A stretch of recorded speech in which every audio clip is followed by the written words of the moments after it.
Ang nagkakagulo na po ay yung nabanggit ko na posibilidad na baka maaresto ang ating Pangulo Duterte.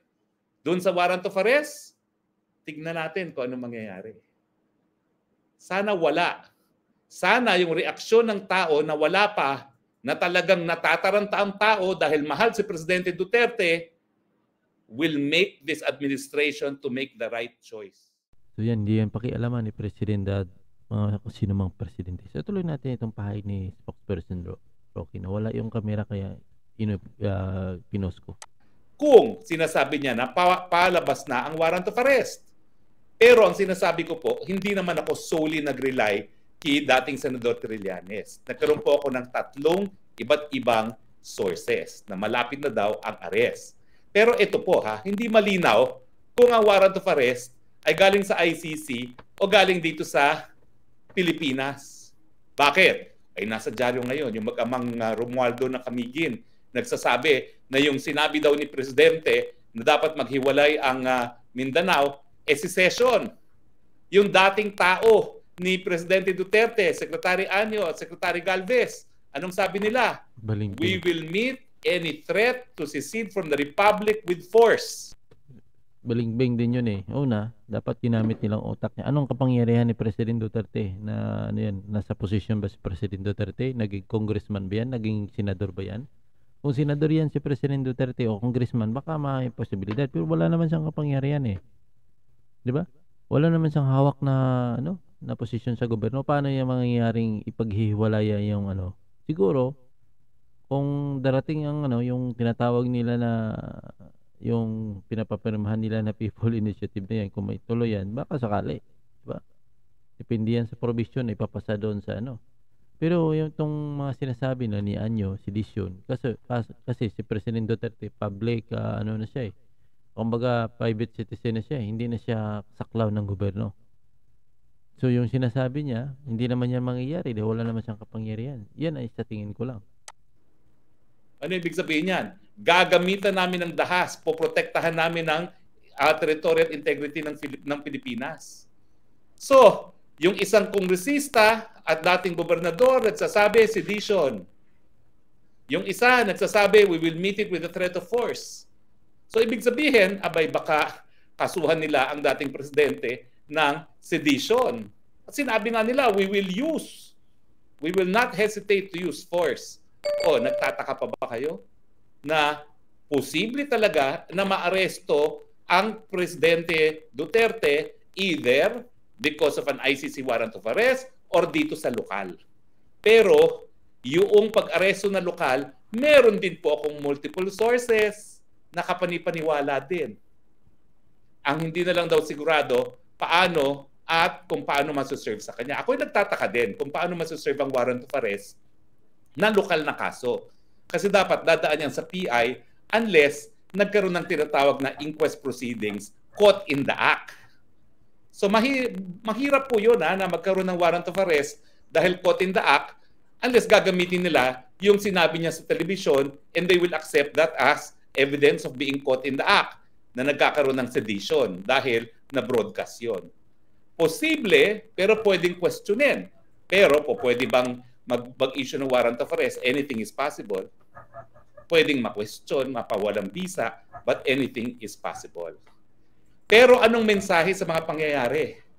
Posibilidad pa lang, nagkakagulo na ang taong bayan. So kung sa tingin ng ilan dyan na dapat mag-cooperate ang Pilipinas pag nagkaroon ng warrant of arrest ang ICC at ito ay ipapaserve sa pulis o sa sundalong Pilipino, think again. Talaga pong magkakagulo. Ayaw ko pong magkagulo, pero wala pong choice yan. Sa dami na nagmamahal kay Presidente Rodrigo Roa Duterte, hindi po papayag yung mga nagmamahal sa kanya na iparesto siya at dalhin sa isang dayuhang bayan. Paulit-ulit na sinasabi rin ni Presidente Duterte, at narinig na niyo yan, mamamatay muna siya bago siya magpapahusga sa mga dayuhan. Hindi ba kayo naniniwala dyan? Ako naniniwala ako doon. Dahil tunay na talagang binigyan ng importansya ni Presidente Duterte ang soberenya ng Pilipinas. Na tayo independenteng bansa na. At hindi po pwede na mga krimen na nangyari sa Pilipinas, lilitisin ng mga dayuhan. So, sa mga nagsasabi, ay fake news, well, unang-una, sa mga panahon po ngayon, wala nang fake news. Anything is possible. Diba? Fake news na gumagamit daw ng pulburon. Fake news na hanggang ngayon naka-fentanyl. Anything is possible now. Dahil history is unfolding. Malalaman po natin sa lalong mabilis na panahon ang katotohanan. Kasi yan ngayon ang hingi ng taong bayan. Ano ang katotohanan? Doon sa warrant of arrest, tignan natin kung ano mangyayari. Sana wala. Sana yung reaksyon ng tao na wala pa, na talagang natataranta ang tao dahil mahal si Presidente Duterte, will make this administration to make the right choice.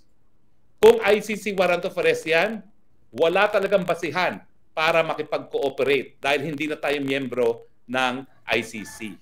Pag siya'y inaresto, miski hindi na tayo miyembro, ang remedyo, habeas corpus na po yan dahil illegal arrest na yan. Dahil hindi na tayo miyembro, wala na tayong obligasyon na makipagtulungan. Pag siya naman inaresto dahil sa sedition, well, kinakailangan dumaan muna yan sa preliminary investigation. So illegal din yung pagkaka-aresto. Ang mensahe ng taong bayan na ngayon pa lang, balita pa lang na may posibilidad, nagkakagulo na, natataranta na, huwag niyong gawin. Sasabog po yan, parang social volcano. So yan mga kabanat, yung maiksing pahayag ni spokesperson Harry Roque, attorney Harry Roque. Talagang naniwala ko dyan mga kabanat na magkaroon talaga ng magkakagulo talaga kapag gawin nilang ipa-aresto itong si President Duterte, no?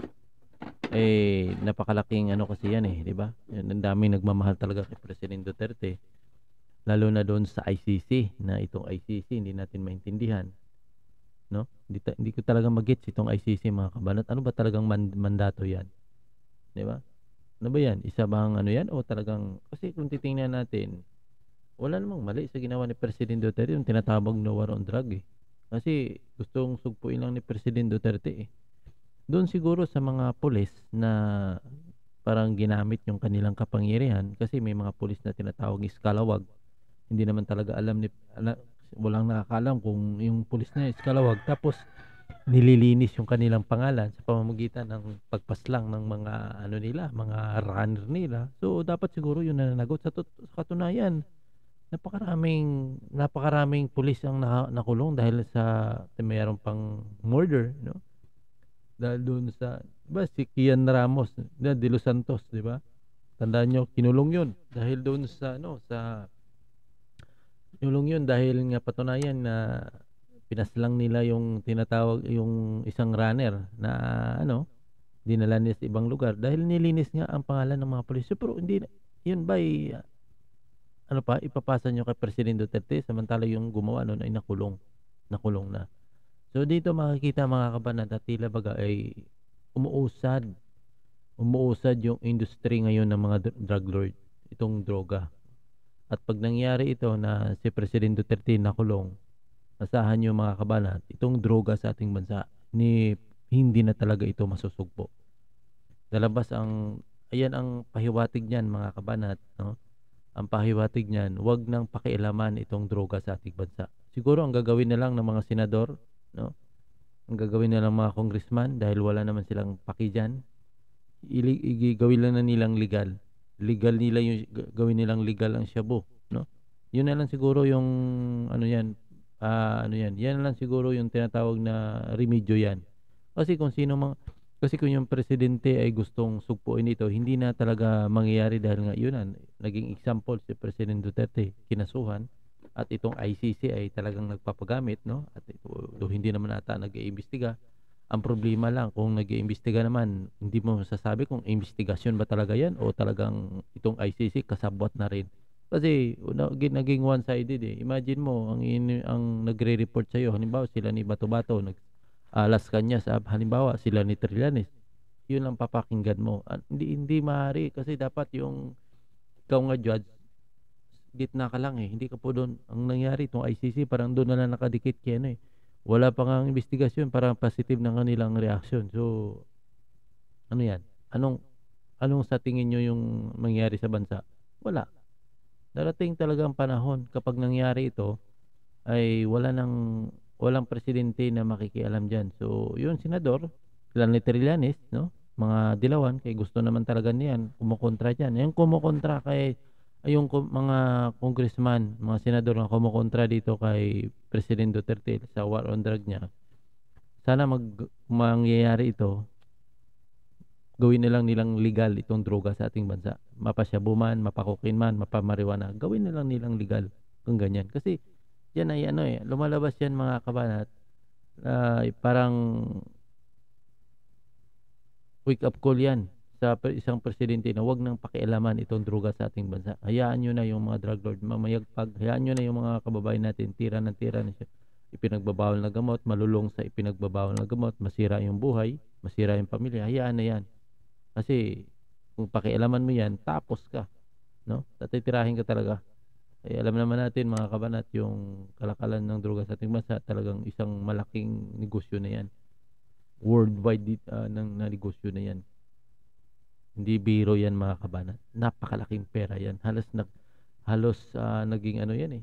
Talagang trilyon din ang ano yan, ang galawan sa pinagbabawal ng gamot na yan. Kaya gumagalaw din. At doon naman sa sedition, yung sinasabi nila, si Anyo ay nagsalita rin, no? Feeling ko wala namang basihan yun eh. Dahil una, si President Duterte, hindi naman ano yun, kasi wala namang kapangyarihan niya eh. Kahit sabihin niya, gusto kong ihiwalay ang Mindanao. So, pag-isipan mo, yan ba'y mangyayari? Oo, may nakikinig sa kanya, pero alam naman natin, si President Duterte, wala namang kapangyarihan yan eh. Hindi naman presidente yan. Kung sinabi niya siguro noong presidente pa siya, malamang, no? Malamang may posibilidad ikasuhan siya kasi may pwede niya gawin totoo eh. Pero yan, anong gagawin ni President Duterte yan? Hahakotin niya, no? Babakawaran niya ang Mindanao? Hindi naman mangyayari yan eh. At hindi mangyayari yan dahil wala naman siya sa kapangyarihan eh. Naging private citizen siya, naging normal na siya na tao. Wala siyang kapangyarihan, wala siyang posisyon sa gobyerno kahit naging tanod, hindi siya nga naging tanod. Ngayon, wala siyang talagang, in short, wala siyang kapit sa gobyerno. Ibig sabihin, wala siyang katungkulan sa gobyerno. So, paano mangyari yun? Diba? Ay, no. So, yan lang muna mga kabanat, no? Ang ating video. See you next video.